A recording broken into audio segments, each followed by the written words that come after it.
And we're, of course, watching what Vice President J.D. Vance is doing because he's headed to Iowa later today. Now, he's going there to campaign for Republican Congressman Zach Nunn, who's currently facing a competitive challenge to keep his seat, representing parts of the Des Moines area. He's always what we call a frontline member. But this is going to be Vance's first visit to the state since taking office as vice president.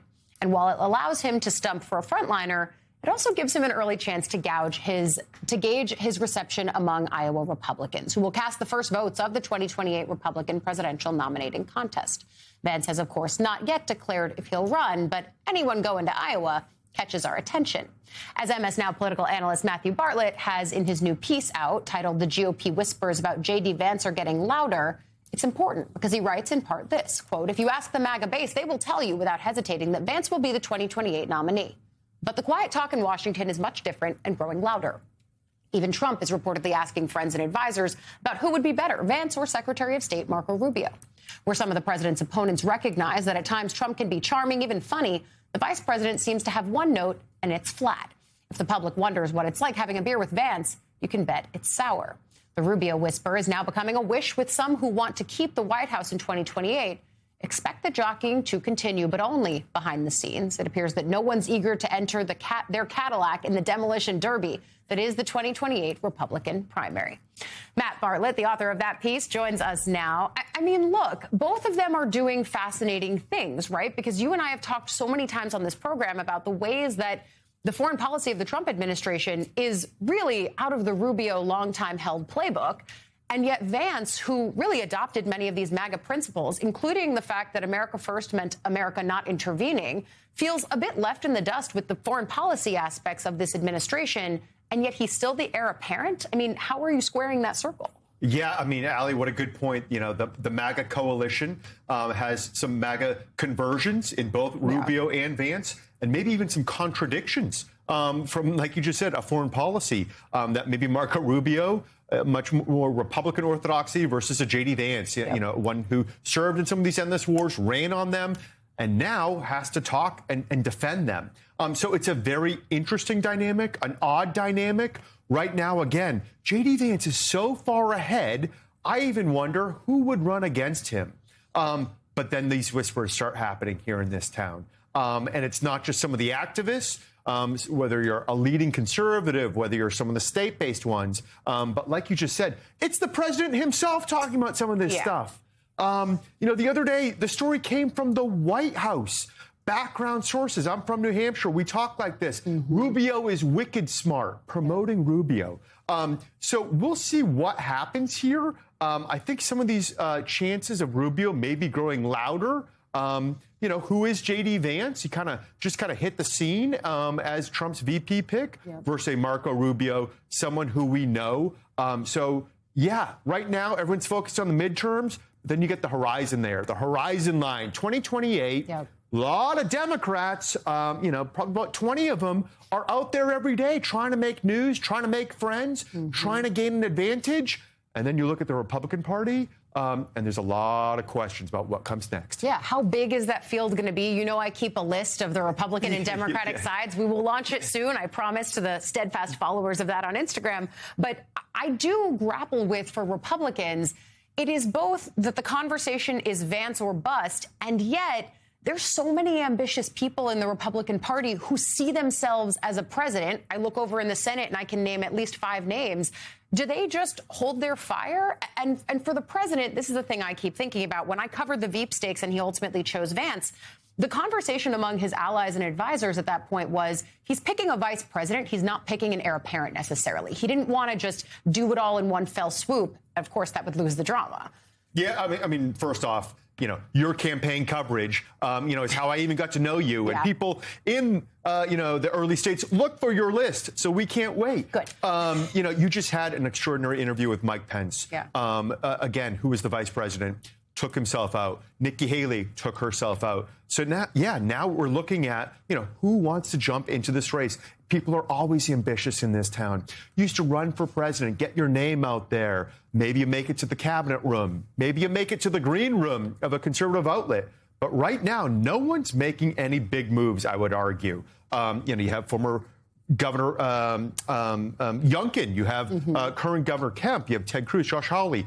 but no one's, putting this together, because as soon as you step foot in an early state, the president's going to look at you. Yeah. And while an elephant never forgets, MAGA rarely forgives. So this is just a very weird race that, continues to develop on the horizon line.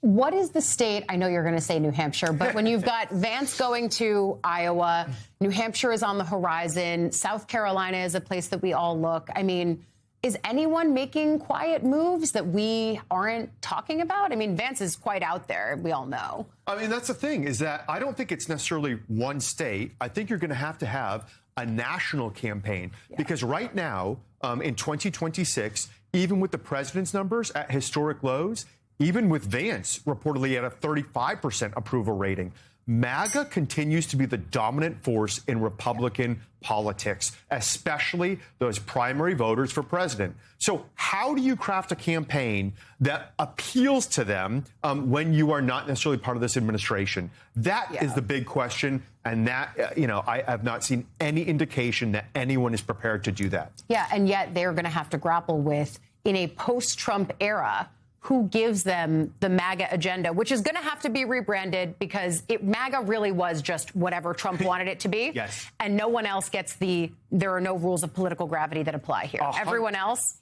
gravity pulls them back down. MAGA is where the president is at. How do you pass that torch? What a interesting point. Yeah, that's going to be what we end up following for the next few months. And 2028 is happening right now. Matthew Bartlett, you are always right about that. MS Now political analyst. Great having you on. And you guys should read that new piece. It is available online at ms.now. Really fascinating look.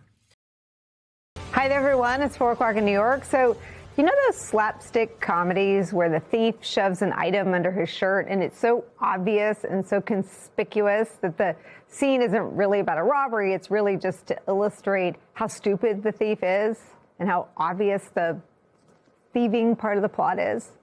Well, that's about where we are with Donald Trump's attempt to get Republicans in Congress to steal from the American people to fund Donald Trump's gold-gilded ballroom.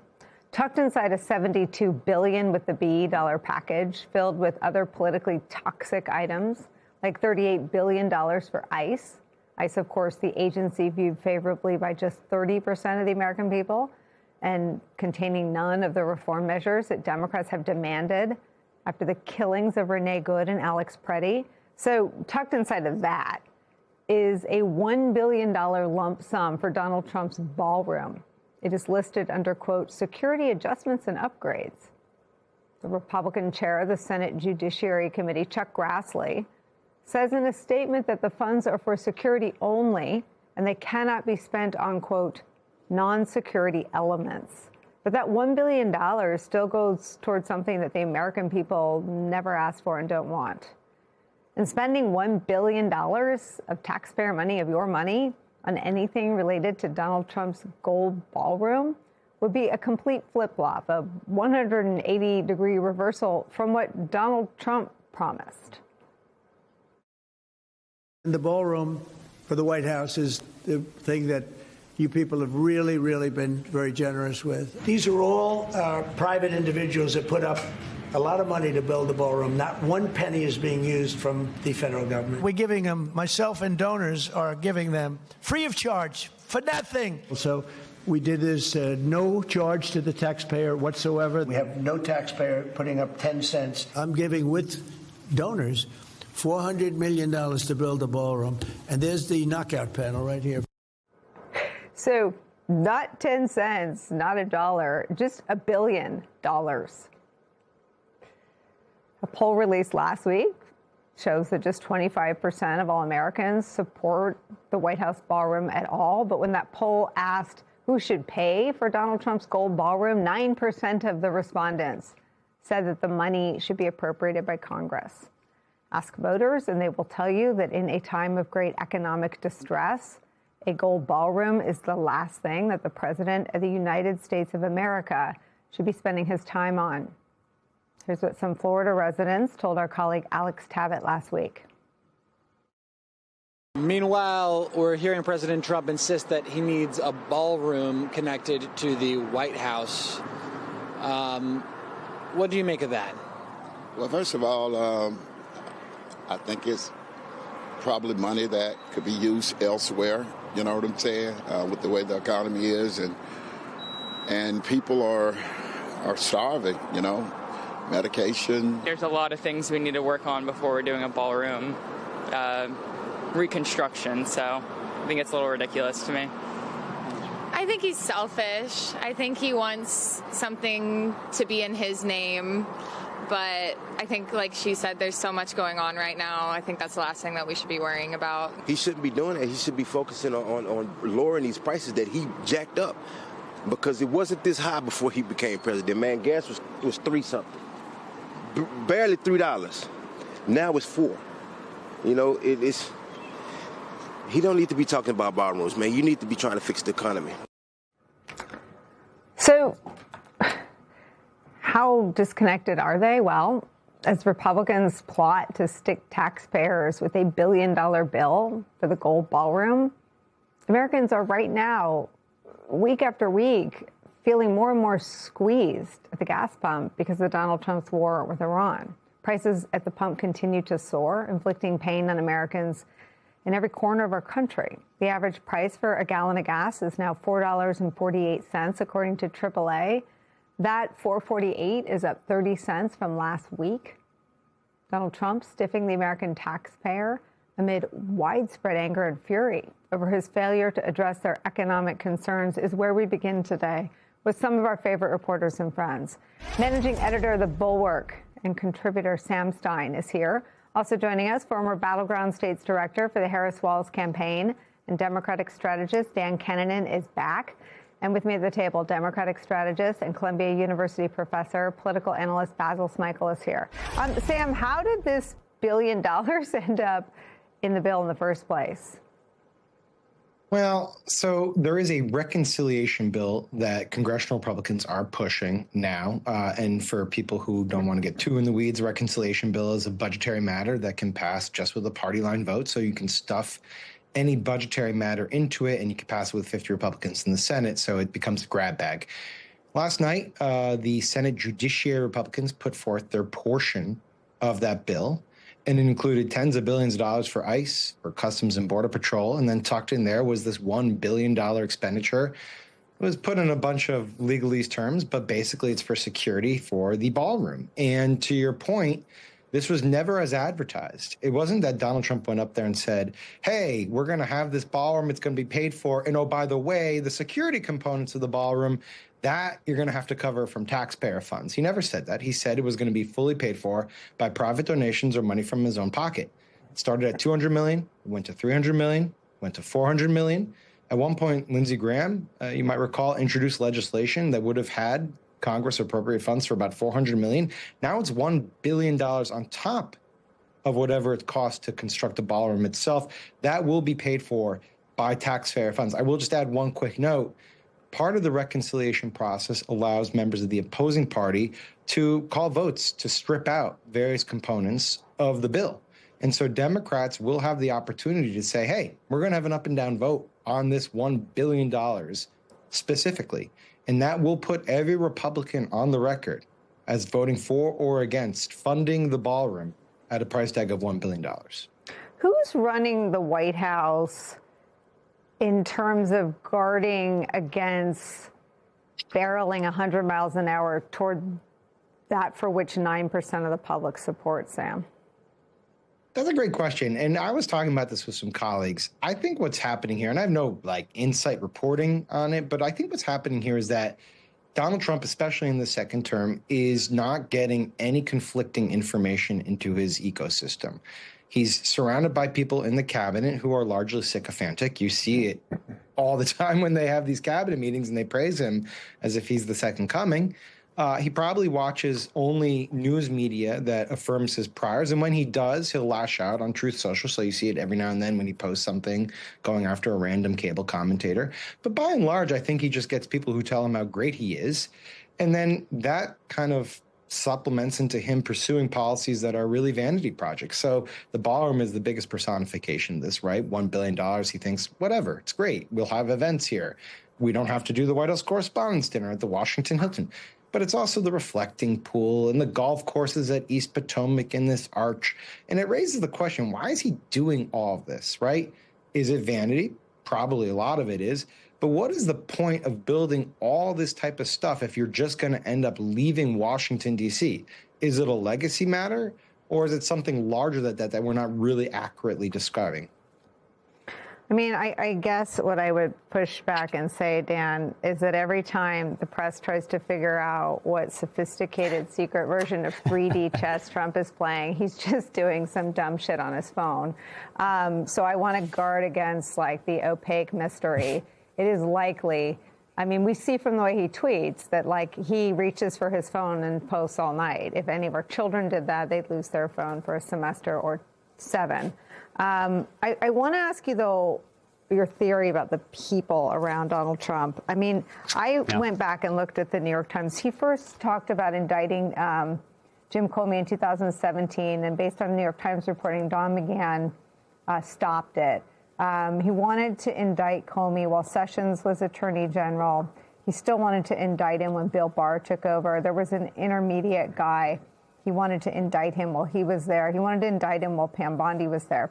The variable in terms of the bad, unpopular behavior that the American people don't support isn't actually Donald Trump. A lot of this is the same stuff he wanted to do the whole time. It's the weakness and the fecklessness of the people around him. And I wonder what you think that says about Susie Wiles and Todd Blanche.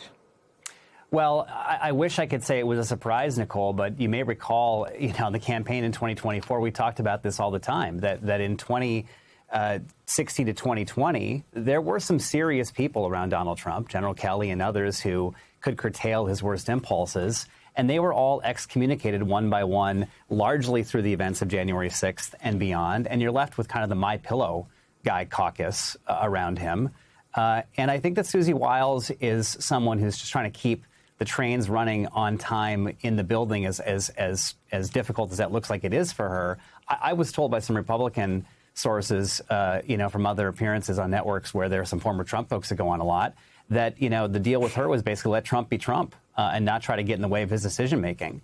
And on the messaging, I'll just say, the 3D chess piece of this, sometimes people want to say he's a great messenger or the worst messenger. I just think he's a prolific messenger. He says things that can cut through, and sometimes to his benefit. Build the wall was the way to describe that he'd be tough on immigration. No tax on tips was a way to describe very easily that he could connect with working class Americans on costs. And unfortunately for him, I think build the ballroom is the way to describe how selfish he is and how unfocused he is on your core economic needs at a time of incredible economic uncertainty. And the entire landscape of tariffs and the war and the gas prices and the ACA cost spikes are all his to own, and that will make the atmosphere. But this singular issue, which is so easy to understand, will be the thing that drives that straight to swing voters' mindsets and hopefully to the polls in the fall.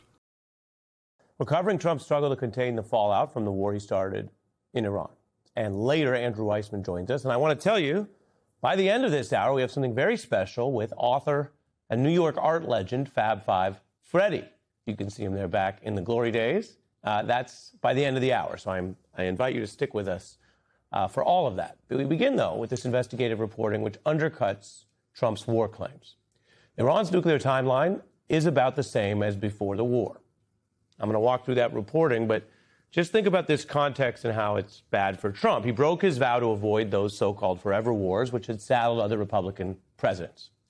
And Trump launched this war in the same region, the Middle East, picking a fight that immediately proved more complex than the initial hawkish claims. In that sense, history has that echo. It's not exactly the same. This is not a ground war, as of today. And there weren't exactly false claims about WMDs inside the country, but there are still lies. That's the context, as I mentioned, for this reporting tonight, because the lies include lies about an adversary's weapons, what they are, what they have, their ability to do harm. That is as serious as it comes when you're dealing with leadership and statecraft. And, of course, brave men and women in our armed forces, their lives on the line. So Trump does find himself, as we begin tonight, far closer to George W. Bush's Mideast problems than 2 months ago. And whatever the many criticisms that are of Donald Trump, and I'll show you some of the polling later in the hour, this is a new bad problem he created that is worse for him and, of course, the country than 2 months ago. It includes a credibility crisis because Reuters is reporting the time that Iran needs to build a nuclear weapon has not changed since last summer. I'm leaving that up on the screen for a second because you may have heard about this or seen an alert on your phone. Of course, it's been discussed on our air today. This is the core of it. We'd always tell you, go read the whole article. Go read as much as you can if you want to be informed. But I am telling you that if you don't read the whole article, this is the part you need to know. This detonates everything Trump and his team has been saying. Because the time that Iran needs to build a nuclear weapon has not changed since last summer, since this war began. That's the key finding. It shreds Donald Trump's main war defense, even as the gas prices have been surging and the war rationales have shifted. You might recall, if you've been following all this, this is what they keep coming back to. Hey, even if gas is more expensive, which they sometimes kind of admit is a problem, and other times they minimize it, but even if that's the case, they claim this costly war would be worth it because the U.S., quote, obliterated Iran's nuclear program. That's what they were claiming. And we live in a world of information and propaganda and viral memes, and people hear that and they go, well, if that's the case, then I guess that's at least the other side of the ledger. High gas prices, but we achieved something over there. But that's false. After 2 months of fighting, Reuters is drawing on the United States' own intelligence. This is not some outside assessment. They are drawing on that, their sources and methods reporting to find that Iran's nuke capabilities are broadly unchanged, with limited new damage to the nuclear program. And that unchanged nuclear program might require destroying or removing Iran's remaining stockpile of highly enriched uranium. But the regime's critics still say it could be helpful to have some kind of global alliance that stands up to Iran, that some steps earlier in this process could have been useful. Remember, Iran has a lot of opponents in the Muslim Middle East and its neighborhood and neighboring countries. But the fact that Trump is failing to do the thing, his nuclear program, in a substantial way, does not cancel out that plenty of folks are against Iran and want to contain it. The facts are the facts, though. The war has not changed Iran's regime. We knew that because they replaced a hardliner with a younger hardliner. It hasn't changed the country's broad nuclear capacity, what it can do over time. What Trump has changed are the gas prices at home, the oil supply, the uncertainty abroad. U.S. ships have just faced coordinated threats from Iran, small boats, missiles, and drones, and a sustained barrage. The open-ended blockade means those risks continue, even though, thankfully for the U.S., that attack wasn't very successful. Now, Trump officials were grilled on these problems today. The defense secretary says the ceasefire is basically holding. His counterpart at State, Marco Rubio, meanwhile, trying to spin how we count the war. Now, that's usually a bad sign. If a war is over, there's not a big debate about counting it. And if it's going well, achieving clear objectives over time, we've seen the American public in past wars tends to have support, particularly in the initial phase, the first few months. This is different for some of the reasons you know and that I already mentioned. Trump went it alone, had shifting rationales, and the big core rationale that might even be justifiable with the high gas prices, it's not true. So this is now, with the counting, a bid to stem the growing bipartisan opposition to this war. There are more and more congressional Republicans at least eyeing using the 60-day limit in the War Powers Law. Keep that in mind as you listen to both men. Secretary Hegseth, last 24 hours or so, Iran's fired at us, we fired at Iran. I'm just going to ask you more directly, is the ceasefire over? No, the ceasefire is not over. Ultimately, this is a separate and distinct project, and we expected there would be some churn at the beginning, which happened. And we said we would defend and defend aggressively, and we absolutely have. The operation is over. Epic Fury, as the president notified Congress, we're done with that stage of it. Okay, we're now on to this project of freedom. The United States is not done. At a time like this, it's sometimes our job, those of us who are doing the reporting, trying to look at the facts and the sources, show you what's being claimed, and then try to show you the evidence of what's true, to just say it out loud. No, the U.S. is not done, obviously. The soldiers know that. They're over there facing these continued threats. And from what we can tell, the public knows it. The public knows this is an ongoing war. They know that their president, whatever his big claims and vows, has not effectively managed it. Not for the goals abroad, not for the economy at home. The public knows they are facing rising energy prices that are hammering families and businesses alike, as the Times reports. Gas is about $4.50 per gallon. Americans know why. Trump's broken promise to bring down prices echoes like so many others. Back in the Trump 2024 campaign, they actually sold bumper stickers roasting Biden for gas prices. Joe Biden owes me gas money. That's a real bumper sticker. You can see them on real bumpers of real cars. Probably most of them affixed there in 2024. Well, that was back when gas was about $3.50 a gallon, a price everyone would swap compared to a year ago, or obviously to Trump's current war tax price, which is about $4.50. Americans are rejecting all this, which drives Trump to his worst numbers yet. He was already on the way down. He was unpopular before starting this war, but now he's in a tough spot. He's lower than Biden's worst numbers before the then incumbent president dropped out. And the two have something else in common right now. They both face American majorities that have concluded they no longer are mentally fit to be president. This is never a comfortable topic, not one that you leap towards if you care about your country. You would rather have all of these things resolved peacefully and democratically, and not with the talk that Trump faces now about whether he can actually competently finish this term. But according to the public, there's concern that he can't. Trump's number there includes some conservatives and Republicans who've also come to the view that the president is unfit, that he lacks mental sharpness, that he neither mentally nor physically is up to the job. And there are 2+ years left in this job constitutionally, unless you have to resort to the never-used constitutional provision to remove someone who is completely unable to do the job. People have come to that view. Think about this. Even with Donald Trump's sustained PR and government propaganda operations, in other words, partisan and political matters, which again serve to try to inflate largely him and also sometimes his team, he's also abused government powers to demand more favorable independent press coverage. That includes going at stations the government may have leverage over, the rolling scandal we've seen recently, as well as the approval of the government's involvement in overseeing a merger that will, if completed, put CNN in the hands of a close Trump diversions. Here he was discussing for a while the renovation of a reflecting pool during what was supposed to be an address to small business owners just this week. I'll give you just one little anecdote. We have a beautiful, potentially beautiful, built in 1922, it's a long time ago, reflecting pond. And I said, I built all these swimming pools, and they're phenomenal. We sandblasted it, we pebble blasted. You know what pebble blasting, that's a serious sandblast.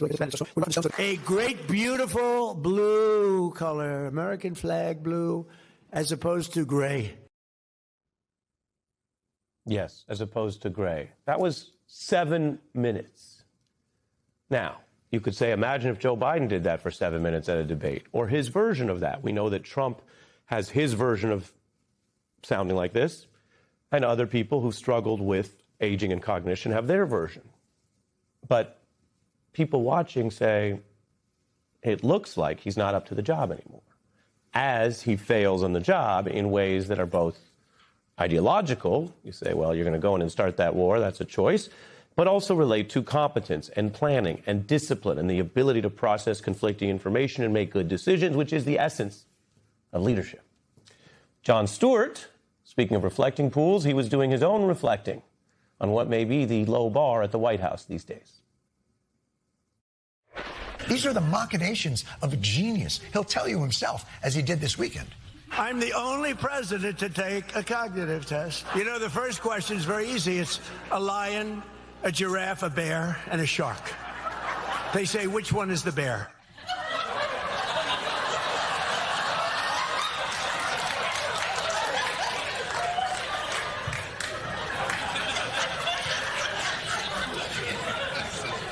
You're the only president to take the cognitive test. Let me ask you a question. Why do you think that is? Why do you think that is?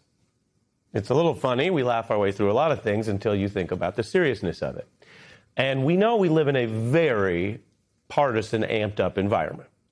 So we know there are people who sounded about Biden the way others sound now about Trump. With everything happening in the world, an unnecessary war in Iran, gas prices are at record highs, beef prices at record highs, Donald Trump remains laser focused on building a fancy ballroom to host his fancy balls. And from the beginning, when he just bulldozed the historic East Wing of the White House, just without ever getting any permission from anyone to do such a thing, Trump has assured everybody that, like the border wall Mexico is going to pay for, this would cost exactly zero taxpayer dollars. You see that area? Yeah. That is going to be the greatest ballroom anywhere in the world, and I'm paying for it. I'm paying for it. These are all private individuals that put up a lot of money to build the ballroom. Not one penny is being used from the federal government. Myself and donors are giving them free of charge for nothing. We're donating a building. Okay, so I'm paying for it, then donors are paying for it, free of charge, no money whatsoever. We're going to donate it. Well, prepare yourself because you're not going to believe this. But that's all BS, and you are the donors. Republicans announced that they are proposing $1 billion of taxpayer money for his ballroom. One of those earmarks tucked into a reconciliation bill that they are rushing through right now and can pass without any votes from Democrats. $1 billion of public money for a ballroom no one wanted, that Trump did not campaign on, that no one even thought was necessary, that Trump said would cost $200 million and zero public dollars, and is now $1 billion of your dollars. What a deal for the American people. Senator Cory Booker is a Democrat in New Jersey. He serves on the Judiciary and Foreign Relations Committee, and he joins me now. Well, I saw the push alert today, and I was like, wow, they're really going for it. I'm guessing you're probably a no on this. Senator Chuck Grassley has been insistent that the bill does not fund ballroom construction. It provides funds for Secret Service. It's all about security. The whole day saying it's not about the ballroom. And then, of course, the White House immediately is like, hey, thanks for the ballroom money. We're very happy to have it. So sounds like it is the ballroom, yes? It is. That's what I'm being told. It may be security features in the ballroom. But remember, we don't want this. America doesn't want this. This is a $1 billion expense and really a fund that he created, a slush fund for more of these big corporations to try to curry favor with the president and his other pet projects. So I will tell you right now, this is straight on Marie Antoinette. That's probably what the M and A now stand for, MAGA. People want childcare. They don't want chandeliers.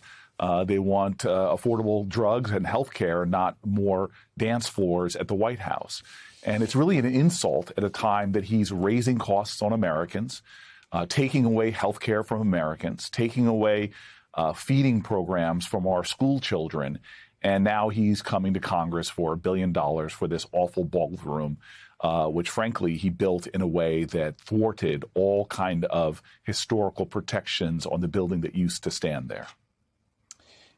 There has been a huge sea change in the terrain upon which these midterms are being fought over the last few weeks, partly because of the president sort of kicking off this round of partisan gerrymandering at his direction to kind of lock in a Republican advantage, and then the Supreme Court essentially gutting the Voting Rights Act, Louisiana, moving Tennessee, others to get rid of majority black districts in the South and get rid of black representatives in the South.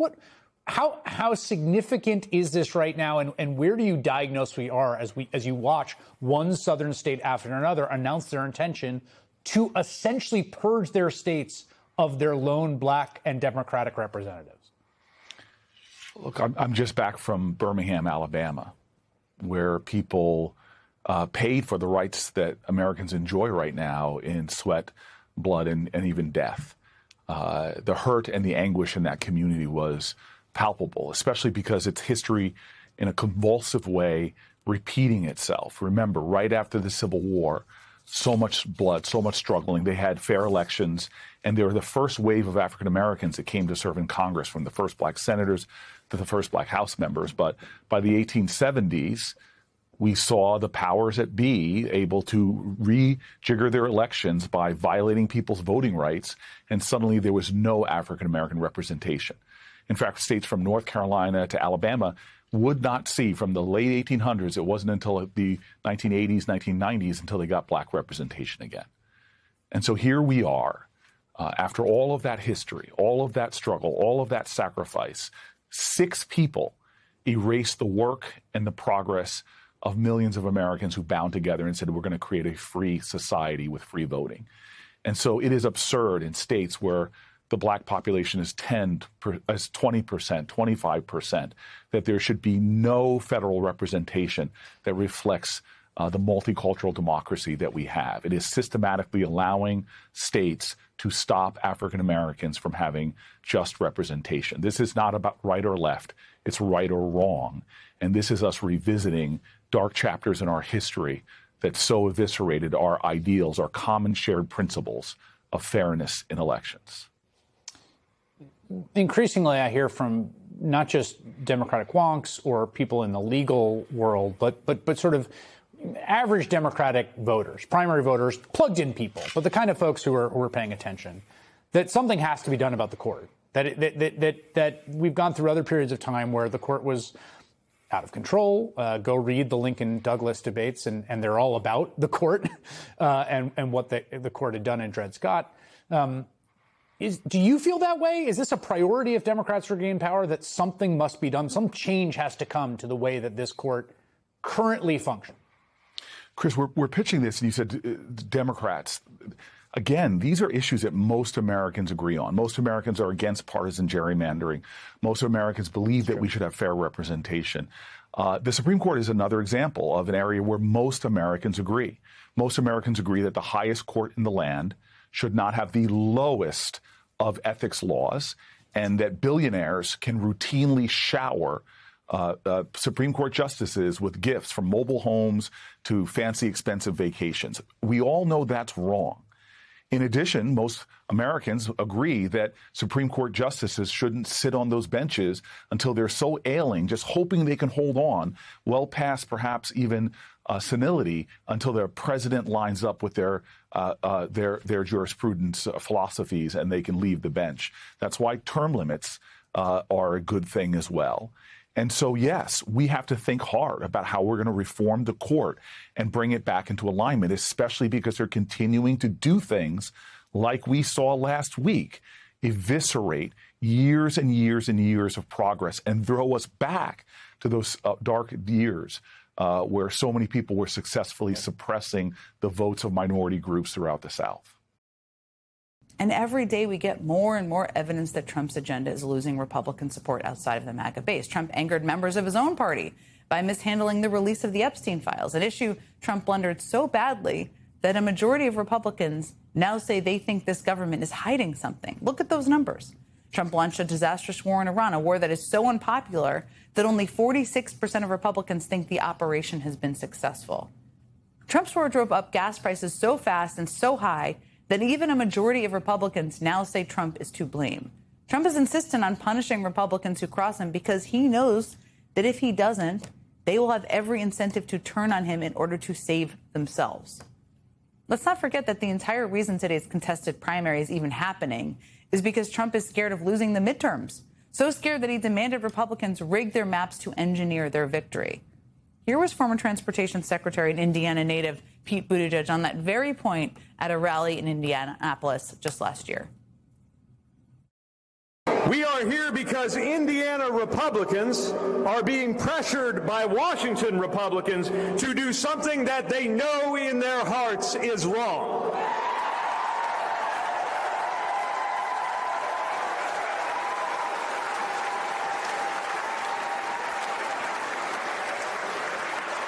They are being pressured to change the rules so that voters don't have a say anymore, and they know that that is wrong. And we know why they're doing it, which is because the agenda of Washington Republicans is so unpopular that even here in Indiana, they are afraid of losing if they have to run on a fair map. That was back in September. And joining me now is former Transportation Secretary and former Mayor of South Bend, Indiana, Pete Buttigieg. I mean, it is, first of all, it's great to see you. You are from Indiana.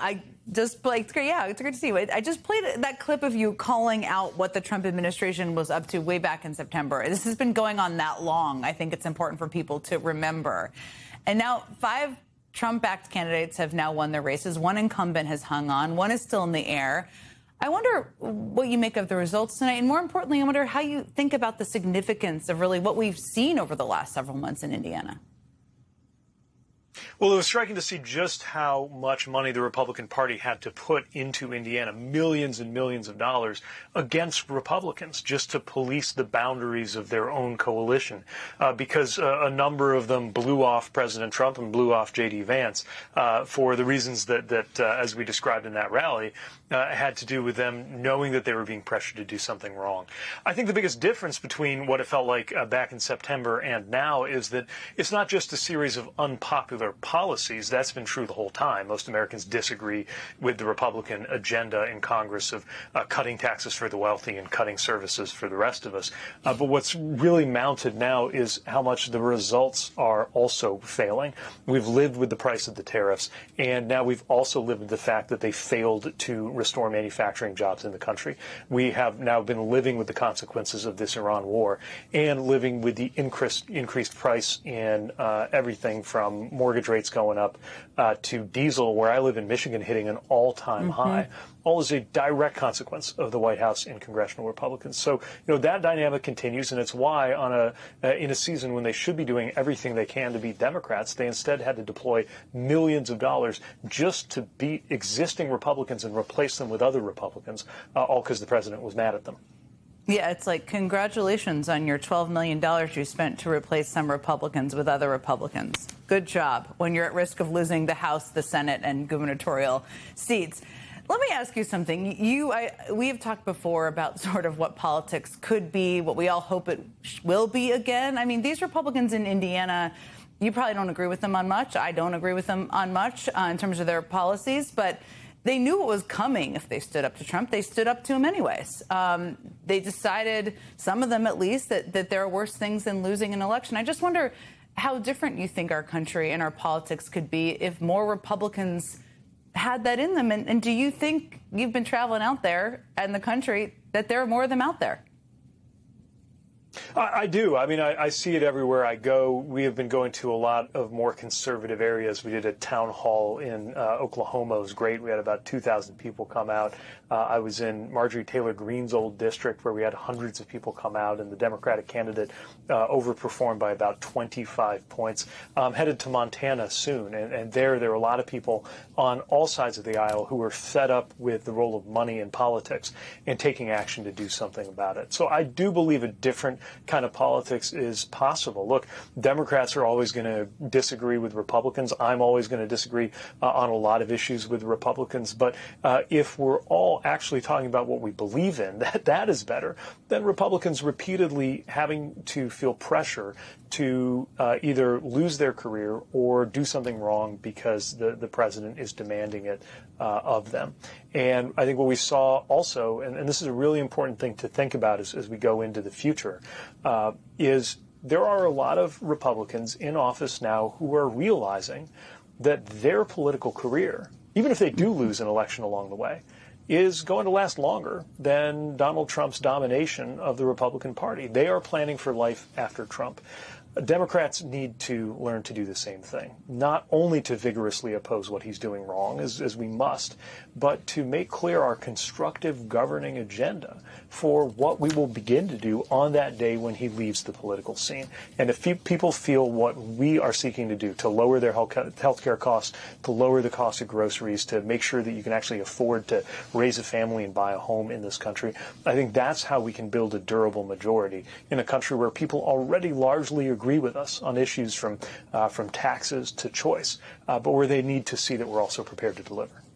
Yeah, I think that's a big takeaway from the election in 2024. No question. I mean, tonight, and we're about to talk to Dr. Amy Acton. We're gonna keep talking about politics through the course of the show. But one of the backdrops, and you alluded to this, is certainly the war with Iran. And there are so many impacts on the country. Obviously, the members of the military whose lives have been lost, and gas prices skyrocketing. There are lots of impacts on communities across the country. It's just so rare for a national security issue to be a driver for voters. I wonder, as you're talking to people out there and just your political sense, how much do you think that is a driver right now for people in the country, Democrats, independents, and others who are really deciding where they're going to be in this moment? Well, the reason I think this is driving so much right now is because the Iran war is affecting Americans' everyday life, and people know it. This is not just a matter of agreeing or disagreeing about some academic question of foreign policy that only affects people in a far-off land. This is something that has come home to us in the most immediate way. We are paying more every day for a war that the American people didn't ask for. You add to that the fact that it's so insulting to Donald Trump's own voters who believed him when he said he would keep us out of wars, and to veterans who have put their lives on the line for this country. And I think that's also a reason why you're seeing a lot of extraordinary results for people who have served. Shedrick Green is performing very well. The numbers are coming in as we speak in Michigan. I had the privilege of campaigning with him, going door to door in Michigan, in the community of Midland.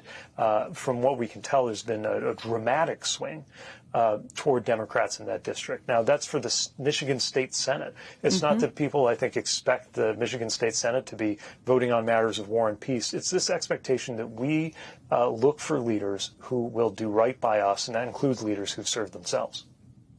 We're going to talk to him at the end of the show. That's quite a tee-up for him as well. So we'll talk to him in a little bit. I don't know if you've noticed this. I'm betting you have. But the default defense from these guys is in the Trump administration, others 18 months into their administration, seems to be to blame Joe Biden and the Biden administration, from inflation numbers to gas prices to an airline going under. They just want to blame the administration you and I both worked in. I think so, because they don't want to acknowledge their policies are doing the damage. To me, it's pretty pathetic. But what do you think it tells us about them? Well, it's an extraordinary show of weakness to see the Trump administration, when you have something like Spirit Airlines, for example, going out of business because of jet fuel prices going through the roof because of the war in Iran, and they've made very clear that that's why that airline went under. To have the Trump administration desperately trying to say, oh, no, this is actually because 3 years ago the Biden administration got involved in an antitrust case involving the airline, when everybody can see that what is happening is a direct consequence of the unnecessary, unpopular, and unsuccessful policies of the Trump administration. Look, when you are this deep into your second year, if your reflex is to still be trying to blame the previous administration, it really shows that you are out of ideas, out of solutions, and unwilling to take ownership of your own choices like this Iran war that has cost so much already in this country and beyond. You mentioned, and I think this is so important, Democrats have to talk about what they're for and the contrast. And I think a lot of people are starting to do that more and more and more over the last several months. And today we learned that Republicans want to spend $1 billion in taxpayer money to fund Trump's ballroom. Which last I checked was supposed to cost $400 million in private funding, I would note. But my point is, every day we get these new headlines about new vanity projects, new ways the president and his family are enriching themselves. How much do you think that should be? Because you got to decide what you talk about right out there. How much do you think that should be a part of the conversation right now? I think our job is to connect the dots. None of these things happens in isolation. And the reason why it is so infuriating to see this administration make the choices that it's making is that it relates to what's happening every day, right? Every penny of your taxpayer money that the president tries to spend, not on security, to be clear, but on a fancy ballroom to host parties for VIPs in, is related to the dollars they are taking away from your health care. And every minute that they spend on things like the latest news today, renaming the airport in Palm Beach after Donald Trump, is attention and energy that is coming away from things like dealing with very real problems in the aviation sector today in America. So none of these things happens in isolation, but I think our job is to make very clear how everyday life could be better in this country, that it doesn't have to be this way. But that means addressing the corruption, addressing this mismanagement, the self-dealing, and the plain old bad policy coming from this administration, and replacing it with an agenda that will put food on the table, that will make healthcare more affordable, that will mean that you can get things like paid leave when you need it to take care of your family, and a fairer tax code that will see to it that a teacher or a nurse or a firefighter in America is not paying, as it is today, a higher tax rate than billionaires. These are things the American people already agree with us on. We just got to make sure we keep the focus squarely on the connections among all these issues.